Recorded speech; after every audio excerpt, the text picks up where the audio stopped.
Bonjour à tous, on se retrouve pour une recette que j'ai appelée l'ananana. Voilà, elle va se passer en plusieurs temps, c'est-à-dire la première, la pâte, on va dire, la deuxième, la garniture, et puis la troisième, la déco. Alors c'est parti. Donc pour la pâte, nous avons là 2 petites poignées de noix de cajou, de la noix de coco fait maison avec de la vraie coco au déshydrateur, de la crème de coco et une date. Donc je vais mixer le tout. Et ça, ce sera la première partie. Pour la deuxième partie, alors là, bon, il y a 2 ananas, on pourrait en prendre moins, mais moi j'adore la préparation que je vais faire, donc du coup, je mets la dose. Donc 2 ananas que je vais mixer également. Voilà. Donc les 2 premières étapes déjà, et on se retrouve pour la suite. Première étape terminée, donc j'ai bien mixé les noix de cajou avec la date, noix de coco et crème de coco. Donc pour la noix de coco, j'ai mis quand même 3-4 cuillères à soupe de noix de coco en poudre. Et pour la crème de coco, je dirais 2 ou 3 cuillères à soupe. Hein, voilà. Je vous montre un peu ce que ça donne. Hop. Donc ça, c'est la pâte. Hein, je vous montre un peu la texture qu'on a. Voilà.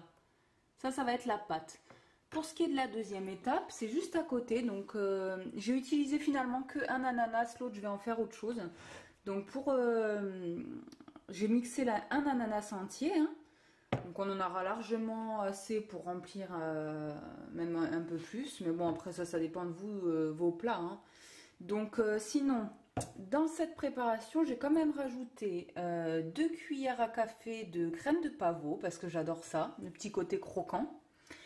Et pour comment dire, épaissir, j'ai rajouté 3 cuillères à café de chia, de graines de chia, voilà. Et la moitié d'une moitié de citron. Voilà, le côté citronné avec l'ananas va super bien. Donc on se retrouve. Et voilà, la troisième étape est terminée. Donc une fois que vous avez fini la compote d'ananas, vous pouvez le déverser sur la pâte.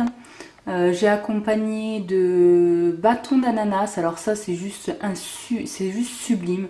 Vous mettez des bâtons comme ça d'ananas revenus au déshydrateur 1 heure ou 2. Et c'est croquant à l'extérieur, fondant à l'intérieur. C'est un pur bonheur. Voilà, j'ai ajouté aussi quelques graines de pollen, voilà, comme vous pouvez le voir hein, au milieu. Et l'ananas est terminé, voilà. Donc l'autre ananas, je vais me le faire en jus. Il reste, comme vous voyez, hein, de la compote aussi pour accompagner. Donc c'est super, je vais continuer à cuisiner sur la lancée des fruits acides avec kiwi, etc. Donc j'espère que l'ananas va vous plaire. Et puis je vous souhaite une bonne soirée ou journée en fonction de à quelle heure vous regardez cette vidéo. Voilà, merci bien.